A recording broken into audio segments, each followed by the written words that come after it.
Ini yang lain silakan bisa dinyalakan ya kameranya. Di sini saya coba share screen untuk materi kita.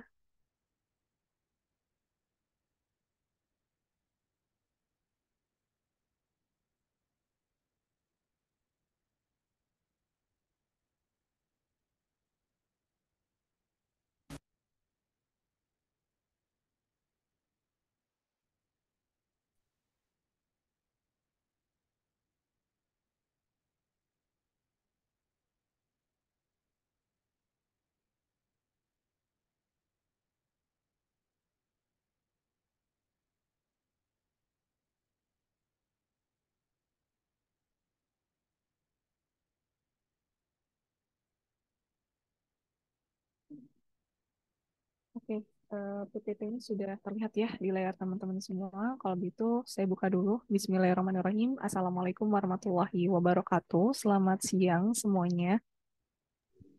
Waalaikumsalam warahmatullahi wabarakatuh. Selamat siang, Waalaikumsalam Kak. warahmatullahi wabarakatuh. Siang.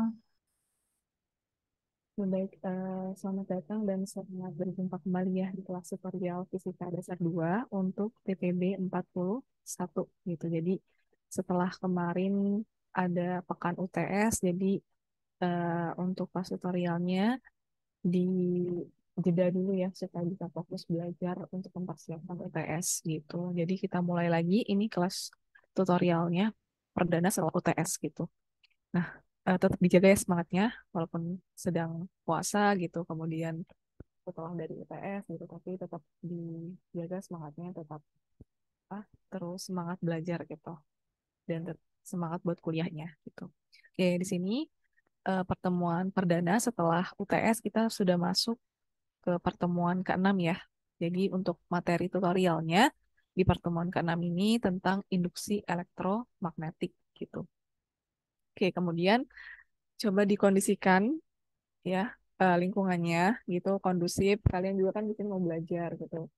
Jadi eh, ya cari tempat dan posisi ternyamannya gitu untuk belajar gitu ya.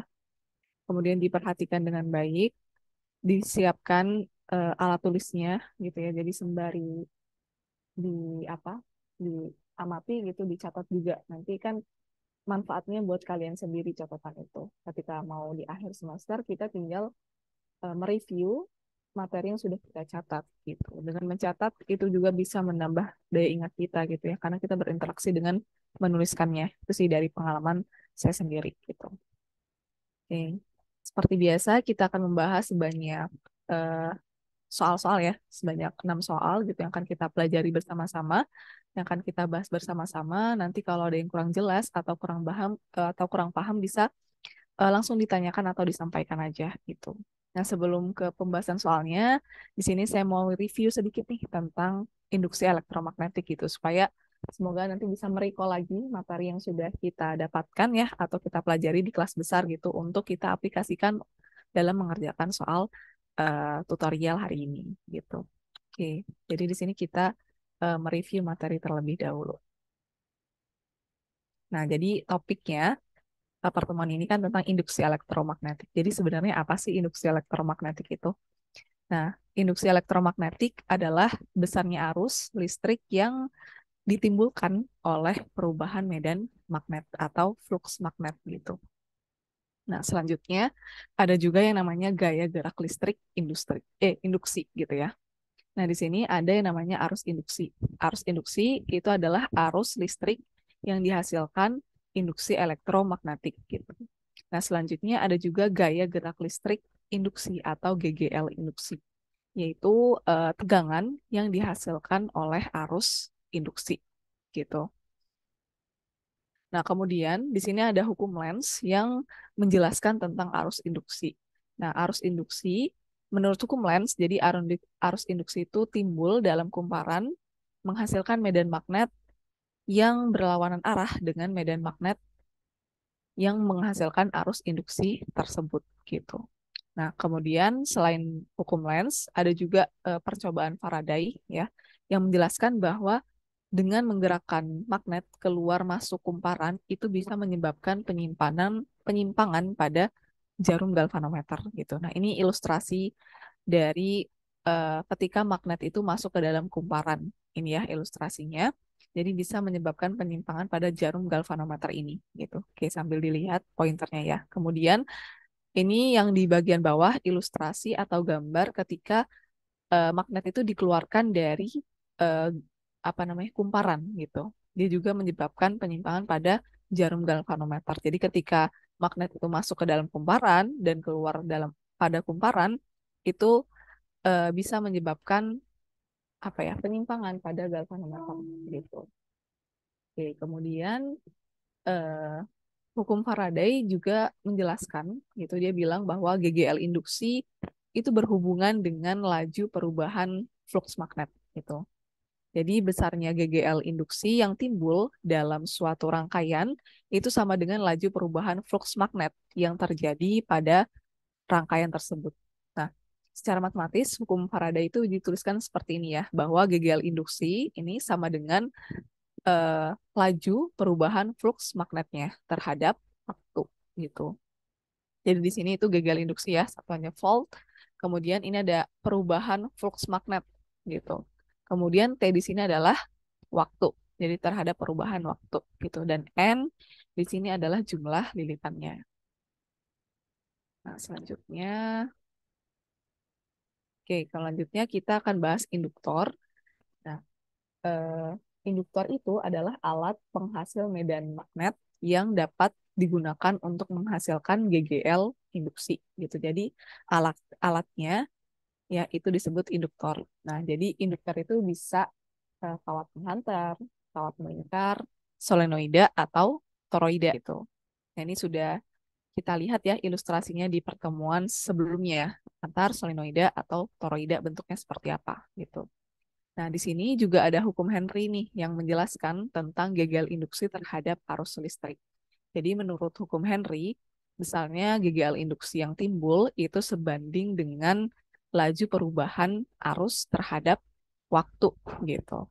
Nah, secara matematis, GGL induksi tansi diri atau GGL induktor yang menurut hukum Henry itu dituliskan seperti ini, bahwa besarnya GGL induksi itu sama dengan laju perubahan arusnya ya terhadap waktu gitu. I ini adalah arus, T di sini adalah waktu, dan L ini adalah induktansi diri gitu.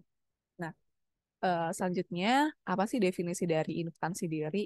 Jadi induktansi diri adalah kemampuan ya dari suatu induktor untuk menghasilkan GGL induktansi diri dari laju perubahan arus listrik yang terjadi gitu.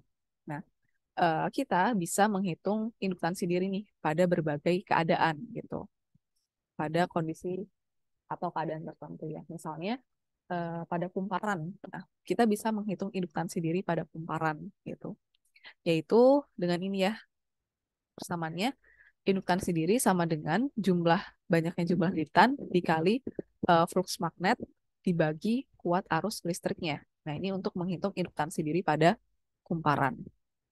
Selanjutnya, eh, ketika kita ingin menghitung induktansi diri kalau pada solenoida atau dan toroida gitu, itu juga bisa gitu. Misalnya keadaannya atau objeknya itu bentuknya solenoida dan toroida, kita juga bisa menghitung induktansi diri. Nah, di sini ada dua keadaan gitu. Ketika solenoida dan toroidanya itu berisi udara atau vakum dan berisi bahan atau material tertentu gitu. Jadi sekarang coba kita lihat ya. Untuk menghitung induktansi diri pada solenoida dan toroida ketika berisi udara atau vakum itu sama dengan ini persamaannya mu 0 dikali jumlah lilitan ya dikuadratkan dikali A. A ini adalah luas, kemudian mu 0 ini adalah permeabilitas ruang hampa. Nilainya 4pi kali 10 pangkat minus 7 Weber per ampere meter gitu. Dibagi dengan L. Nah, L di sini adalah kalau misalnya bendanya itu solenoida, berarti dia panjang solenoida. Nah, kalau dia toroida, toroida itu kan berbentuk lingkaran ya. Berarti di sini L-nya adalah keliling toroidanya, yaitu keliling lingkaran 2pi R gitu. Nah, untuk menghitung induktansi diri pada solenoida dan toroida, jika berisi suatu bahan atau material tertentu itu bisa kita hitung juga gitu. Sama persis ketika berisi udara atau vakum, hanya saja ditambah komponen dengan mu r ya, permeabilitas dari bahannya atau material tersebut gitu. Untuk komponen lainnya sama, ada mu 0, ada jumlah lilitan, ada luas, dan ada panjang solenoidanya atau keliling toroidanya gitu. Jadi beda nih untuk menghitung induktansi diri ketika pada kumparan atau pada solenoida dan toroida gitu. Jadi dipahami ya, jangan sampai salah atau kebalik gitu. Nah, kemudian kita juga bisa menghitung energi induktor. Jadi energi induktor itu energi yang tersimpan di dalamnya yang berupa medan magnet. Nah, ini bisa kita hitung energi induktor. Yaitu dengan menggunakan persamaan ini ya. Energi induktor sama dengan setengah dikali L. L di sini adalah induktansi diri. Kemudian dikali I. Di sini adalah I ini adalah arus. Jadi kuat arusnya dikuadratkan gitu. Nah, kemudian kita coba bahas sedikit untuk rangkaian yang terdiri dari komponennya itu resistansi atau resistor dan induktansi gitu. Jadi jika ada GGL IMF ya atau konstanta IMF ini yang merupakan rangkaian loop tunggal gitu yang terdiri dari resistansi dan induktansi, kita juga bisa menghitungnya gitu, menghitung arusnya maksudnya. Yaitu arus itu sama dengan GGL induksi ya dibagi hambatannya dikali 1 minus eksponensial pangkat minus T. T di sini adalah waktu dibagi tau L. Nah, ini tau L ya. Tau L ini adalah konstanta waktu induktif, yaitu bisa kita cari induktansi dibagi eh, resistansinya atau hambatannya. Nah, ketika konstanta IMF-nya ini sumber konstanta IMF-nya ini kita abaikan atau kita buang ya, maka arusnya itu menjadi I0. Berarti di sini I-nya sama dengan arusnya itu sama dengan I0 dikali eksponensial pangkat minus T per tau L gitu. Oke. Ini apa ya, review sedikit gitu tentang induksi elektromagnetik, kemudian gaya gerak listrik, induktor, dan juga energi induktor gitu. Semoga bisa apa ya, merecall lagi nih materi yang sudah dipelajari sebelumnya, yang kita dapatkan di kelas besar, untuk kita coba terapkan pada soal-soal yang mau kita bahas pada kelas hari ini gitu. Oke, mungkin itu dulu untuk review sedikitnya. Sekarang berarti kita bisa lanjut ke pembahasan soalnya gitu ya. Nah, di sini untuk yang pertama kita langsung aja ke soal yang pertama. Nah, untuk soal nomor 1, di sini capaiannya ya, yang ingin kita capai yaitu mampu memahami hukum Faraday dan hukum Lenz gitu. Ya berarti kalau kita lihat di sini untuk soal nomor 1, sebuah solenoida dengan panjang 40 cm itu memiliki luas penampang 8 cm kuadrat. Nah, solenoida digulung dengan 300 lilitan kawat tembaga yang dialiri arus 1,2 ampere. Hitunglah yang A, medan magnet untuk suatu titik di bagian dalam, dan yang B, yang melalui solenoida tersebut. Nah, gunakan mu 0 itu sama dengan 4pi kali 10 pangkat minus 7 Tesla meter per ampere gitu. Oke, jadi dipahami. Saya tidak bosan mengingatkan ya. Jadi pahami dulu soalnya. Ketika kita sudah paham apa sih maksud dari soal ini, apa sih yang ditanya dari soal ini, kita bisa dapat feeling untuk mengerjakannya gitu. Kemudian langkah selanjutnya untuk memudahkan kita mengerjakan soal ya, dibiasakan gitu untuk menuliskan diketahui dari soalnya. Nah, di sini dari soal nomor 1 diketahui ada apa nih? L ya, panjang dari solenoidanya. Itu sama dengan 40 cm. Jadi jangan lupa untuk kita konversi ke dalam satuan internasional, yaitu 40 kali 10 pangkat minus 2 meter. Kemudian luasnya 8 cm kuadrat. Ini juga kita konversi jadi 8 kali 10 pangkat minus 4 meter kuadrat gitu ya. Dan solenoida ini punya jumlah lilitan ya, N-nya sama dengan 300 lilitan dan arusnya dialiri arus sebesar 1,2 ampere, kemudian mu 0-nya 4pi kali 10 pangkat minus 7 Tesla meter per ampere. Oke, di sini yang ditanya ada 2 ya. Yang A itu medan magnet, yang B itu flux yang melalui solenoida gitu. Oke, berarti di sini untuk soal nomor satu, keadaannya atau objeknya itu adalah solenoida gitu. Oke, jadi coba kita bahas satu persatu ya, dimulai dari yang A dulu. Nah, yang A itu yang ditanyakan adalah medan magnet untuk suatu titik di bagian dalam solenoida. Jadi medan magnet pada solenoida. Nah, untuk menghitung medan magnet pada solenoida itu sama dengan mu 0 dikali banyaknya jumlah lilitan pada solenoida tersebut dikali arusnya yang dibagi dengan panjang solenoidanya. Nah, semua komponen ini sudah ada ya, sudah diketahui di soal, berarti tinggal kita masukkan aja nilai dari masing-masing komponennya gitu. Oke, mu 0-nya kan 4pi kali 10 pangkat minus 7, kemudian jumlah lilitannya 300 lilitan, arusnya 1,2, dibagi dengan panjang solenoidanya 40 kali 10 pangkat minus 2. Oke, nah sekarang di sini kita masukkan ya, di sini ada apa nih? Ada pi gitu. Pi nilainya 3,14. Oke, berarti sampai di sini sudah tinggal matematisnya aja. 4 dikali 3,14 dikali 300 dikali 1,2. Nah, ini kita dapatkan ya hasilnya 4.521,6 kali 10 pangkat minus 7 dibagi 40 kali 10 pangkat minus 2. Sehingga kita dapatkan 113,04 kali 10 pangkat minus 5 Tesla gitu. Atau kita ubah jadi 1,13 kali 10 pangkat minus 3 Tesla. Atau boleh kita ubah jadi 1,13 mili Tesla gitu. Nah, ini untuk soal nomor 1A. Nah, ini apa ya? Saya nggak bosan untuk mengingatkan, jangan lupa untuk kalian mencoba menghitungnya sendiri juga gitu. Jadi dengan apa ya?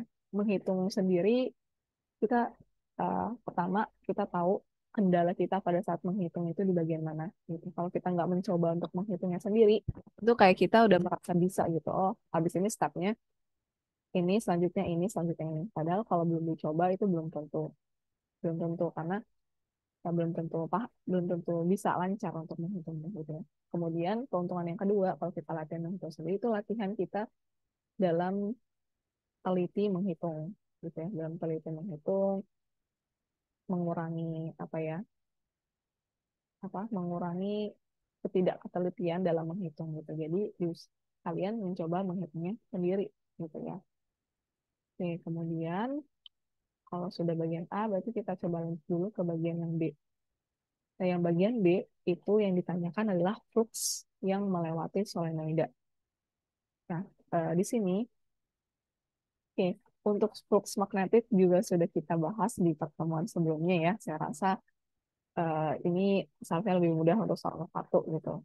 Nah, di pertemuan sebelumnya kita sudah bahas bahwa flux magnetik itu karena garis-garis medan itu tegak lurus terhadap penampang bentang solenoida.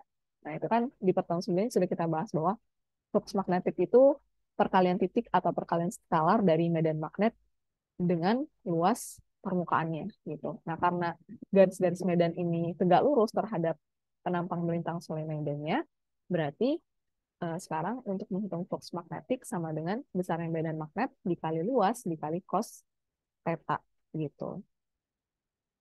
Oke. Kemudian di sini medan magnetnya ya 1,13 kali 10 pangkat minus 3 Tesla. Kemudian dikali dengan eh, luasnya 8,8 kali 10 pangkat minus 4 meter kuadrat. Kemudian dikali cos tetanya ya 90 derajat. Berarti di sini 1,13 dikali 8 hasilnya 9,04 kali 10 pangkat minus 7 gitu.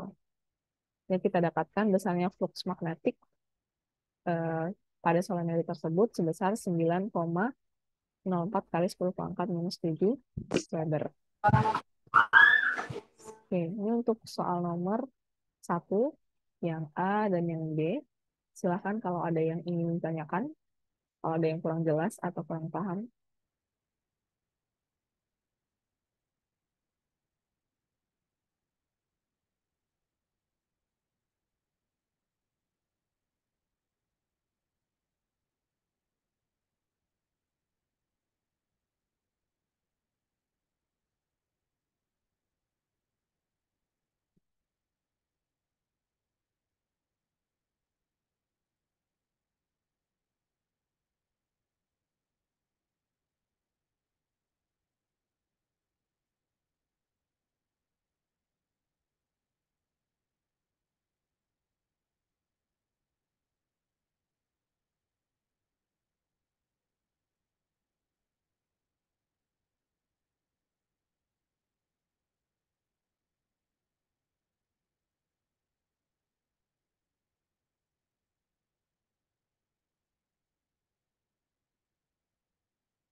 Oh iya, sebentar. Ini untuk soal nomor satu yang B. Kalau kalian masih mencat gitu ya, apa namanya,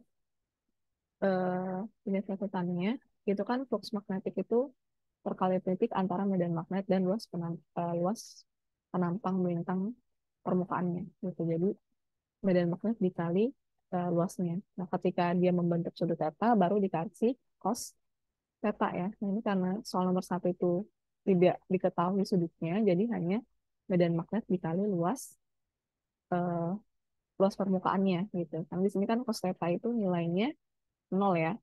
Oke, nanti dicek lagi di eh, catatan kalian. Coba kemarin sudah kita bahas. Jadi di sini karena tetanya tidak diketahui, berarti medan magnet dikali luas permukaannya ya dari eh, flux magnetik gitu. Oke, sampai di sini bisa untuk soal nomor satu.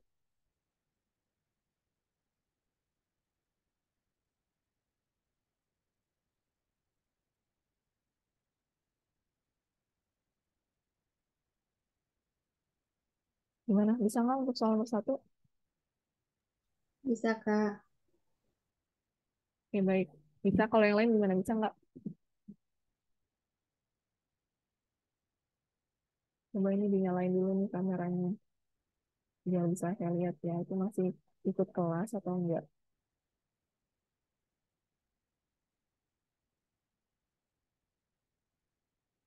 Coba dinyalain dulu kameranya.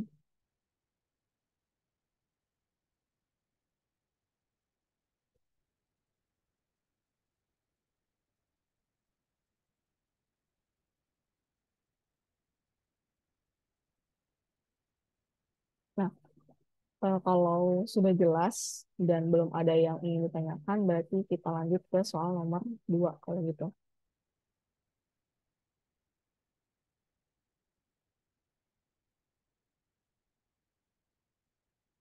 Nah, untuk soal nomor 2 ini capaiannya mampu memahami hukum Faraday dan hukum Lenz sama di soal nomor satu ya. Jadi kalau kita lihat di sini untuk soal nomor 2 suatu batang besi berputar dalam sebuah daerah yang dipengaruhi oleh medan magnet itu sebesar 0,3 Tesla dengan arah masuk ke dalam bidang gitu. Nah, batang besi digerakkan dengan gerakan memutar selama 0,2 detik. Tentukan besar beda potensial antara kedua uji yang terpisah pada jarak 80 cm gitu. Oke, berarti di sini objeknya adalah batang besi yang berputar gitu. Oke, berarti seperti biasa ya, kita tuliskan dulu diketahui dari soalnya. Diketahui besaran medan magnet itu sama dengan 0,3 Tesla. Selanjutnya besi itu digerakkan selama 0, detik, berarti T-nya ya. T-nya itu sama dengan 0,2 sekon. Dan terus ada apa lagi nih? L. Panjang apa jaraknya gitu ya. Jaraknya itu sama dengan 80 cm. Dan ini kita konversi juga ke dalam satuan internasional. Jadi 80 kali 10 pangkat minus 2 meter gitu. Jadi apa ya? Jadi kalian harus tahu nih besaran apa yang di fisika, kemudian apa sih satuan internasional dari besaran-besaran tersebut gitu. Karena kalau nggak kita konversi, itu nanti ya beda hasil akhirnya gitu ya dan nggak sesuai gitu. Jadi tujuan kita untuk mengkonversi satuannya adalah supaya setara dengan besaran atau komponen-komponen yang mau kita hitung gitu. Jadi kita konversi dulu ya. Kalau nggak konversi ya nilainya beda nanti gitu. Oke, di sini yang ditanyakan apa? Beda potensialnya ya atau GGL-nya gitu. Nanti kita bahas untuk soal nomor 2. Nah, di sini beda potensial atau GGL induksi ya dalam loop. Ini bisa kita eh, apa cari ya atau kita cari dengan tadi nih yang sudah kita review dari siapa tadi ya dari eh, hukum Faraday gitu yang menyatakan bahwa besarnya GGL induksi itu timbul dalam suatu rangkaian sama dengan laju perubahan flux magnetnya terhadap waktu gitu ya. Nah, untuk soal nomor 2 ini berarti kita menggunakan hukum Faraday untuk mencari GGL induksinya. Ini ya. Nah, karena ini kan perubahan flux gitu, magnet. Nah, flux ini juga belum diketahui nih di soal nomor 2. Berarti harus kita cari gitu untuk mencari flux magnet. Tadi kan udah kita lihat ya di soal nomor 1 bahwa flux magnet itu sama dengan medan magnet dikali luasnya, gitu, luas penampangnya. Nah, berarti di sini flux magnet bisa kita jabarkan medan magnet dikali perubahan luas penampangnya. Nah, di sini N-nya jumlah witanya sama dengan 1 ya. Anggaplah sama dengan 1 gitu. Dan berarti kalau sudah berarti kita tinggal, oh sekarang kita tinggal ini nih.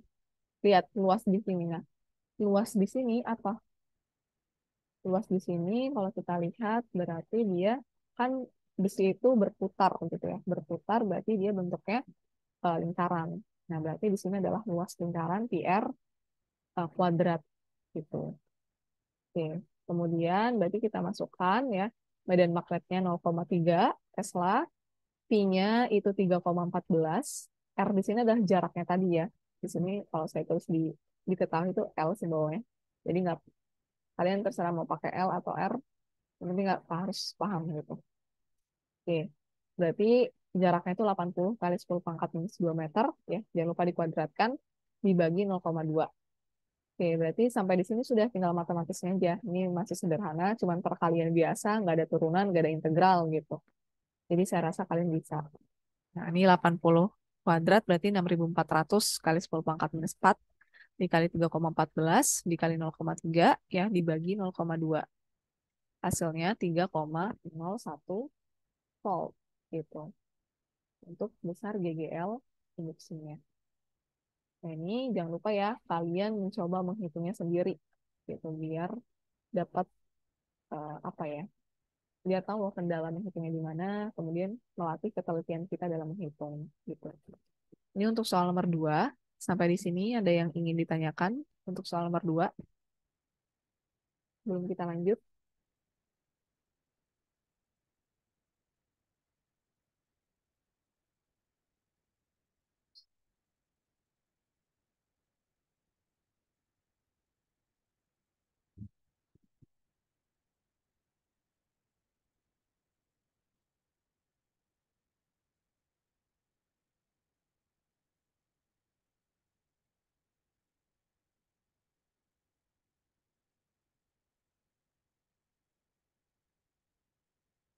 Oke, saya ganti berarti pertanyaannya. Untuk soal nomor 2, bisa? Gimana, aman nggak untuk soal nomor 2? Aman, Kak. Oke, kalau yang lain gimana? Bisa? Ini ada 53 orang. Ya. Yang lain gimana? Bisa nggak?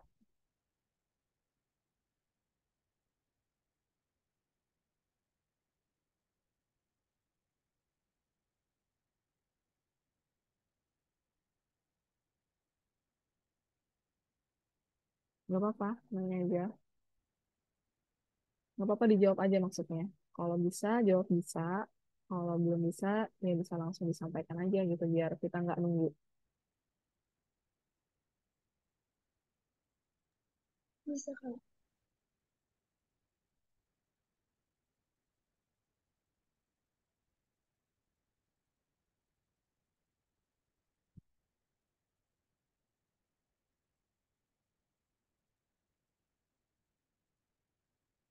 Oke, oke, kalau gitu, eh, kalau belum ada yang ditanyakan dan bisa, berarti kita lanjut ke soal nomor 3. Nah, soal nomor 3 itu mampu memahami konsep konduktor dan induktansi ya, di sini capaiannya. Nah, kita lihat dulu untuk soal nomor 3. Sebuah kumparan dapat menimbulkan GGL induksi di dalam kumparan itu sendiri gitu. Jika arus yang mengalir di kumparan itu 2 ampere dengan kumparan sebanyak 400 lilitan, lilitan kawat ini menghasilkan flux magnet sebesar 10 pangkat minus 4 Weber.